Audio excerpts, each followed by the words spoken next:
Thank you everyone. Magandang hapon po ulit sa inyo. Anyway, we will be continuing this afternoon dun po sa series natin on integrity.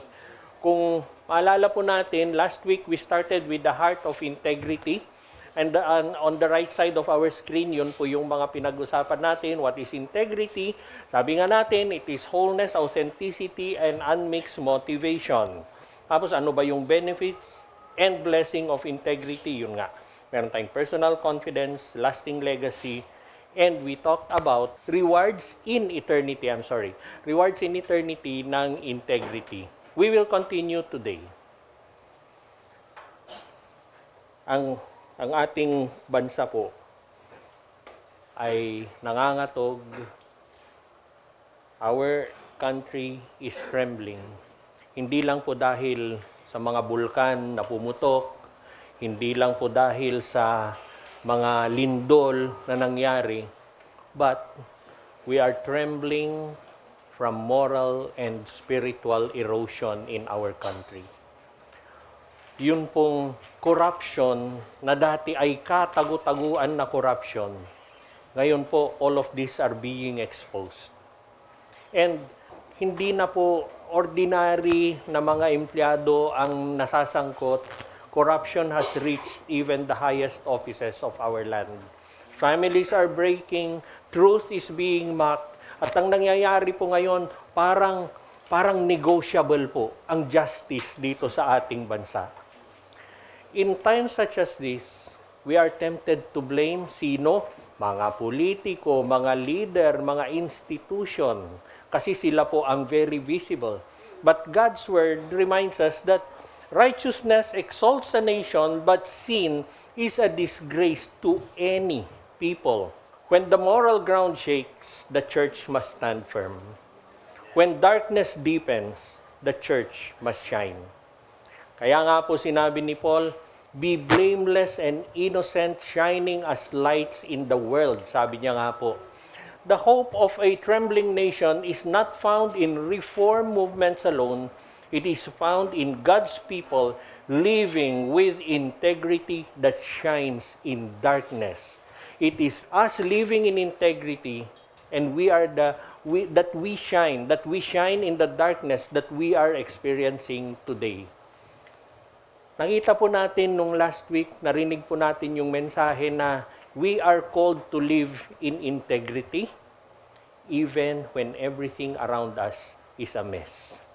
Even when everything around us is sinking. Pero, sige, we will live in integrity, pero paano ba gawin yon? Paano natin gawin yon? How can we live in integrity in a nation that is under pressure? Where leaders face temptations and the people, tayo po ay hapong-hapo, naghahanap na tayo ng tamang leadership. We will talk today about Nehemiah, integrity in leadership, galing po sa chapter 5. Mahaba-haba po yung chapter 5, so gumawa po ako ng synopsis. Allow me to read it from my notes. Yung chapter 5 kasi, merong something nangyari dun sa mga Israelites. Remember, this is Israelite against Israelite. Sila po yon. Parang sa atin, Pilipino sa Pilipino, parang ganon. During the rebuilding of Jerusalem's walls, the people began to cry out because of a great injustice among their own community. Many families were struggling with hunger, debt, and heavy taxes. Parang may VAT, naging e-VAT, dadagdagan pa yung VAT. Parang ganon. Tapos gusto pang dagdagan ang taxes ngayon. Some were even forced to sell their fields, and others had to allow their sons and daughters to become servants just to live. Nehemiah heard their cries and was deeply troubled. He confronted the officials and nobles who were taking advantage of the people. With boldness and compassion, he challenged them, saying that it was dishonorable to profit from the suffering of their brothers and sisters. Ito na. Nehemiah called the leaders to return what they had taken, fields, vineyards, money, and to stop charging interest. The leaders agreed. Sana all. And before the priests and the people, they promised to act justly. Nehemiah himself set an example. Though he had the right to receive provisions and benefits as governor, he refused them, choosing instead to serve and support the work of his own at his own expense. He did this out of reverence for God, showing that true leadership seeks the good of the people, not personal gain. Kaya nga sabi po ni Nehemiah, remember me favorably, my God, for all that I have done for these people. Yung kwento na narinig natin, we read it as a history sa Biblia. Pero, di po ba yan din ang kwento natin ngayon? Parang Jerusalem na sugatan, yung ating bansa ay sugatan din po ngayon. And just as God has raised Nehemiah at a very crucial moment, kung saan kailangan, then He raised Nehemiah. I believe that God is raising people today, ordinary believers with extraordinary integrity. So, pakinggan po natin ang mensahe ng Panginoon ngayong hapon.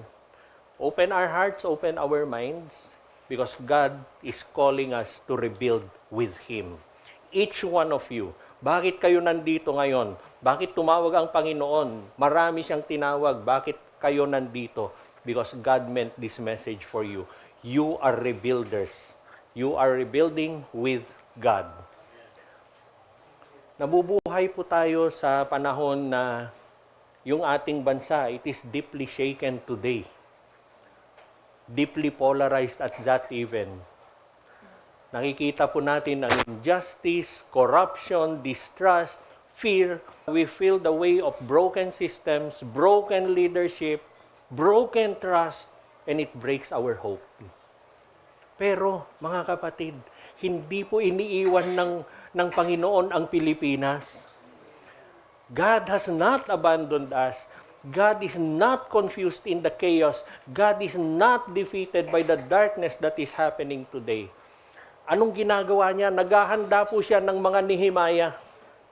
Naghahanda siya ng mga Nehemiah ngayon, ordinary believers with extraordinary integrity, people who are willing to rebuild where others had allowed things to fall apart. Parang nung panahon po ni Nehemiah, God is looking for men and women who will say, Lord, use my hands, use my life, use me to rebuild. Church, no matter how dark it may seem, this is not a time of despair. This is a time to rise. This is a time to rebuild. Magsisimula po tayo kung saan po nagsimula si Nehemiah. He started from the heart. Before walls could rise, character has to stand. Before a city is restored, integrity has to be restored. The rebuilding of a nation always starts with the unseen decisions sa mga puso po natin. Integrity refuses corruption. Moreover, sabi sa verse 14, from the day I was appointed to be their governor in the land of Judah, from the 20th year to the 32nd year of King Artaxerxes, for 12 years, neither I or my kinsmen have eaten the governor's food allowance. Doon muna.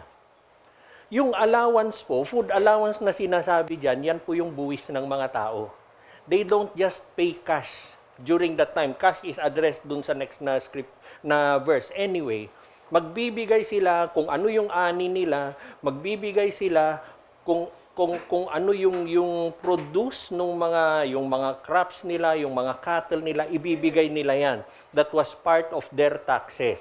Pero bakit ayaw ni Nehemiah? Kasi what was happening then, kunwari merong magdadala ng mga taxes niya in forms of goods, in forms of pera, makikita may dala-dala pa siya.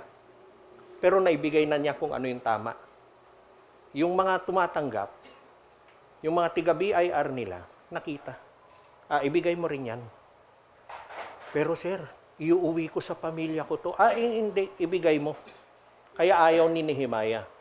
Verse 15, but the former governors who were before me laid burdens on the people and took from them bread and wine besides 40 shekels of silver. Nagbayad na, meron pang dagdag. Even their servants, pati mga tanod, pati mga utusan, pati mga assistant, regional directors, domineered the people, but I did not do so because of fear of the Lord. But I did not do so because of fear of the Lord. Kung ano ang ginagawa nila, kung ano ang inaasal nila, kung ano yung ninanakaw nila, hindi ko gagawin. Bakit? Because of the fear of the Lord. In Nehemiah's time, corruption was not shocking. It was normal. Ito yung parang sinasabi natin, di naman siguro masama kung konti lang. Ito yung sinasabi natin, wala naman naapektuhan. Dumami ng dumami, lumaki ng lumaki. Leaders abused their authority. They took advantage of the vulnerable. They used positions for personal gain. Narinig nyo na ba yun ngayon? It sounds painfully familiar, church, sa nangyayari sa atin ngayon. Pero si Nehemiah, he chose a different way. A way of fearing God more than fearing loss. Sayang. Sayang, natanggap ko na sana yung allowance na yun. Ang dami niyan. Sayang, tinanggap ko na lang sana. Pero hindi po. Mas mahalaga ang Panginoon sa kanya. And this is where rebuilding truly begins, church. Not in the palace, not in the Senate, but in the heart of every Filipino. In the heart of everyone hearing this message now. Doon po nagsisimula ang lahat ng yan. When God would find even just one person who would say, I will not bow down to corruption, He will begin to heal a nation. Sa atin po, is there any one of us who can tell boldly today that I will not bow down to corruption? Raise your hand. Raise your hand. Lord, you see all these hands? Lord, hindi iisa lang. Ang dami, Panginoon. Maalala niyo yung kwento sa Genesis nung nakipagtawaran si Abraham sa Panginoon para sa Sodom? Nagsimula sa 50. Lord, if there are 50 righteous people in Sodom, gugunawin mo ba, Panginoon? Ay, hindi, sabi ni God. Bumaba ng bumaba. If there are 10, hanggang, Lord, if there is only one righteous person in Sodom, gugunawin mo ba, Panginoon? Ah, hindi, sabi ni God. Anong ginawa ng Panginoon? Ginunaw niya ang Sodom. Why? There is not even one person who is righteous. And in this room, this afternoon, ilan ang nagsabi that you will not bow down to corruption and the healing of our nation will start here in Jesus' name. In a time where corruption seems normal, righteousness becomes revolutionary. Yung integrity po natin, hindi maliit yan. The integrity that you're showing today, that is seed. Remember, mustard seed faith can move mountains. And God uses seed to grow a nation back to life. There will be a generation in this land who will rise without bribery, without compromise, without hidden motives, and through them, God will rebuild the Philippines. Can we declare this afternoon, church? Sabay-sabay tayo with passion, ready, declare. There will be a generation in this land who will rise without bribery, without compromise, without hidden motives, and through them, God will rebuild the Philippines. Amen. Amen. Kung saan ka nagtatrabaho, kung saan ka nag-aaral, sa iyong pamilya, in your decisions, are you choosing convenience or are you choosing the fear of the Lord? Maski hindi nakikita ng ibang tao, nakikita ng Panginoon. God sees, God remembers, and God will honor you. Integrity ay hindi lang ito patungkol sa ayaw mong tanggapin. Pero ito rin ay kung ano yung pipiliin mong gawin. Si Nehemiah, he did not just turn away from corruption. he turned toward compassion. Hindi niya ginamit yung kanyang posisyon para iangat yung sarili niya. Ginamit niya ang kanyang posisyon para iangat ang ibang tao. And that is very essential to rebuilding. Integrity puts people before power. Instead, sabi niya, I devoted myself to the construction of this wall, and all my subordinates gathered there for the work. We didn't buy any land. There were 150 Jews and officials as well as guests from the surrounding nations at my table. Bakit mahalaga yung at my table? Revelation 3:20, anong sabi doon? Behold, I stand at the door and knock, and anyone who opens, I will come in and dine with him. Bakit sabi sa Psalm 23, He has prepared a banquet for me in the midst of my foes. Bakit? Kasi ang paniwala po, ang kultura ng mga Hudyo, if you dine with a person, you are one with the person. Hindi ka nakakaangat sa kanila. Kaya nung si Jesus nakikain siya dun sa mga Pharisees, ang daming pumupuna. Ito po yun. Nehemiah did not lead for comfort nor advantage, hindi po. Pero he led the people, he fed the people. Nakiisa siya sa kanila. And he carried the burdens of the people. Alam niyo yung at my table, kung ano yung kinakain ko, yun yung kinakain nila. Kung hindi ako kumakain ng nakaw, hindi sila kakain ng nakaw. Ganun po yun. Kung konti ang ulam ko, konti ang ulam nila. Pare-pareho kami. Hindi dahil governor ako, mas masarap yung kakainin ko. Hindi po. Hindi niya ginawa yon. While others use their authority to elevate themselves, si Nehemiah, ginamit niya yung kanyang authority to lift other people. Sa bansa po natin ngayon, we may feel forgotten, we may feel unheard, we may feel overlooked. Bumiyahe ka lang eh. Yung magandang kalsada natin. Bumiyahe ka lang, pinag-uusapan lang namin nila do sa cell group nung Biyernes. Nakakatakot maglalabas pag umuulan. Kasi nagbabaha na maski hindi dun sa binabaha noon. Parang nakalimutan na yata ng pamahalaan ng gobyerno. Pero sa buhay natin ngayon, sa mundo, sa bansa natin ngayon, parang nagkalimutan na. As if leadership has become distant to the people. But God is raising a different leader, maniwala po tayo. One who will carry burdens instead of adding to them. And yung leadership po na ito is not just on presidents, hindi po sa mga leader, mga cabinet secretary, sa mga politiko, hindi po. It is in every believer who chooses compassion over self-gain. Mas gusto niya yung compassion sa tao kaysa yung para sa sarili niya lang. True leadership is not about being served. It is about serving. It is not the greatness of one. It is the lifting of many. Yung bansa po natin, sabi nga natin, naghahanap na tayo ng mga tamang leader. But God is raising shepherd hearts among us. Mga nanay, mga tatay, teachers, mga manggagawa. We are Nehemiahs in the circles that we influence. Each one of us. Hope for our nation will not start from the top. It will rise from the fearful hearts of the ordinary. Sino po ang ordinary sa atin? It will start from us. The Lord will restore dignity to this land. Family by family, house by house, heart by heart. The rebuilding will not be by force but by love. Can we declare this? Sama-sama po tayong mag-declare with passion para sa ating bansa. Ready, declare. The Lord will restore dignity to this land. Family by family, house by house, heart by heart. The rebuilding will not be by force but by love. How can you lift up someone today? Start with yourself. Meron pong nangangailangan. Paano mo siya tutulungan?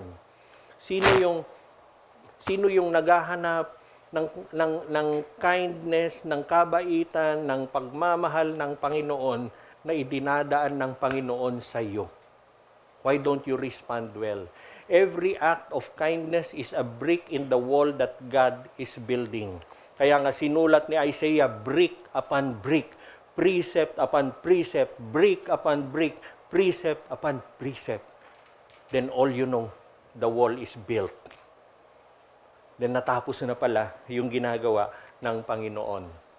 Pero, ang tanong po natin, saan hinuhugot ni Nehemiah yung strength niya? Saan nanggagaling yung tapang niya? We read in the next chapters kung gaano siya katapang. Saan niya kinukuha lahat yun? Saan nanggagaling yung puso ni Nehemiah na hindi natitinag? Siguro, self-discipline, pwede. Pero hindi lang yon. Siguro strategy, magaling siya. Pwede. Pero hindi lang yon. Pero it comes from the fear of the Lord. Ano yung fear of the Lord na yan? It is a life, a heart that is anchored in the presence of God and the approval of God. Hindi approval ng tao, hindi siya nagpapapogi sa kung sino man, hindi siya nagpapagaling, sumisip-sip maski kanino man, kay God lang na approval ang gusto niya. Kung okay kay God, solve na. Tapos na, wala nang pag-uusapan. Yun po, yung fear of God na sinasabi natin. When we fear God, we do not fear loss, or pressure, or opinion. Ibato na ng mundo kung anong gusto niyang ibato sa iyo. Wala akong pakialam, basta meron akong approval ng aking Panginoon, period. We stand firm because we are in the hands of God. Meron kasing klase ng leadership, there is a kind of strength na nanggagaling sa skill, charisma, and influence. Think of those, yung mga binilugan natin nung eleksyon. Hindi ba nanggagaling lahat yon sa skill, charisma, and influence? Di po ba?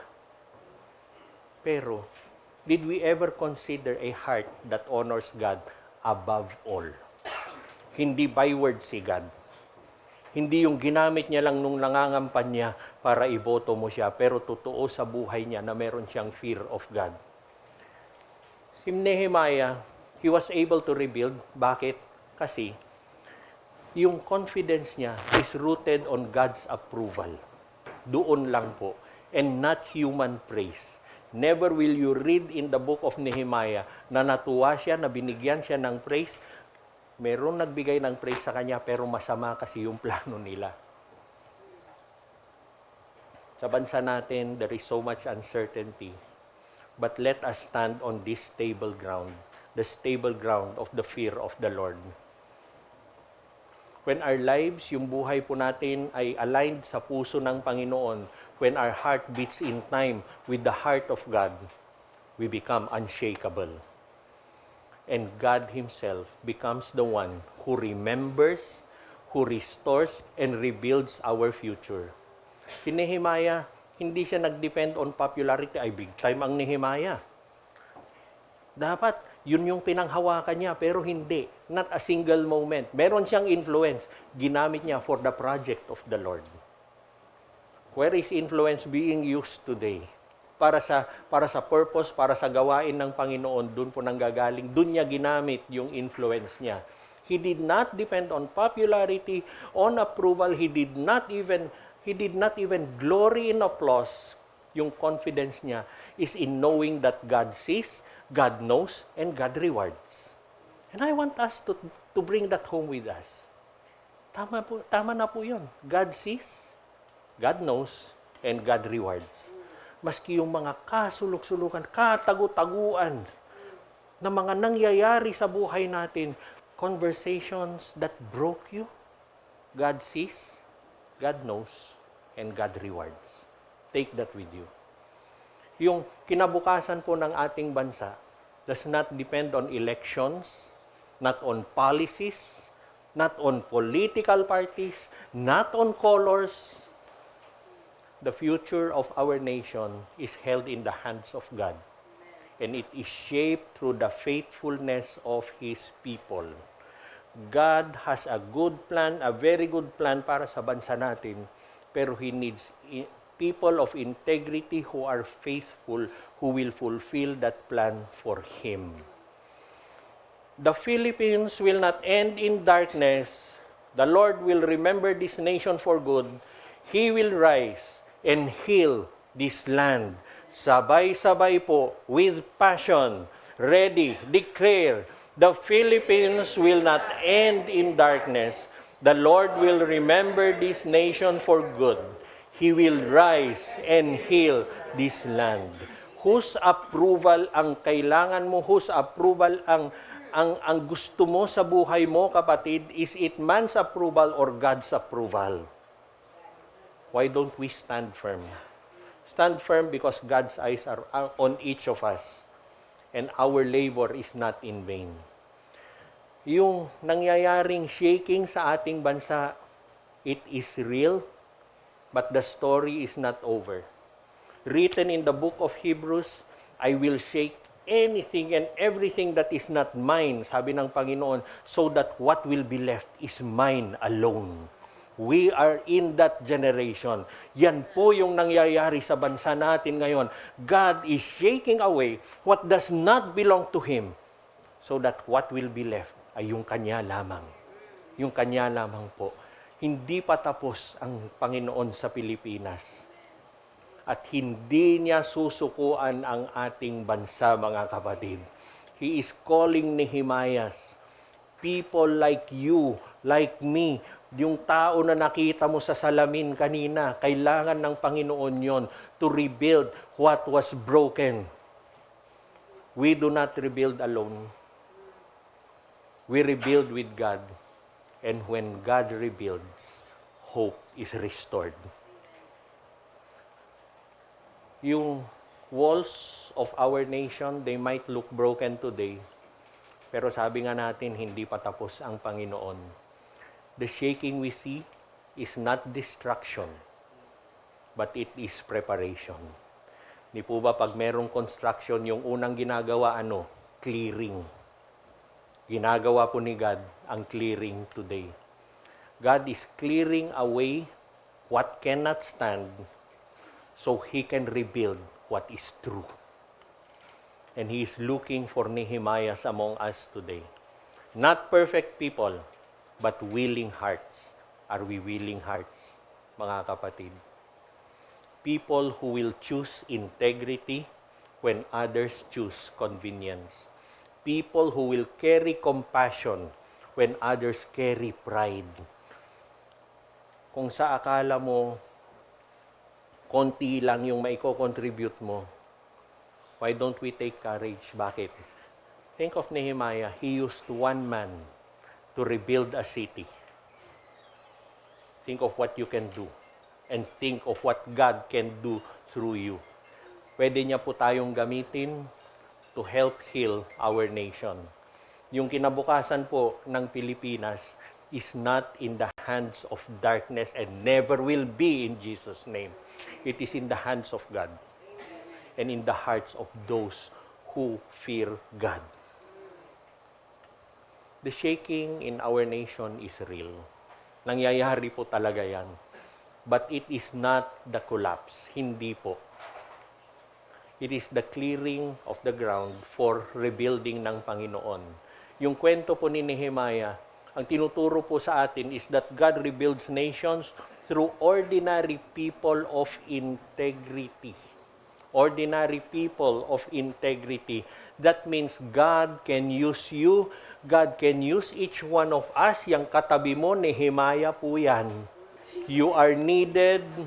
You are called. We are all positioned for such a time as this. Think of it well. Bakit tayo nabubuhay ngayon? Why did He not let us live 100 years ago or 100 years later? Bakit tayo nandito lahat ngayon?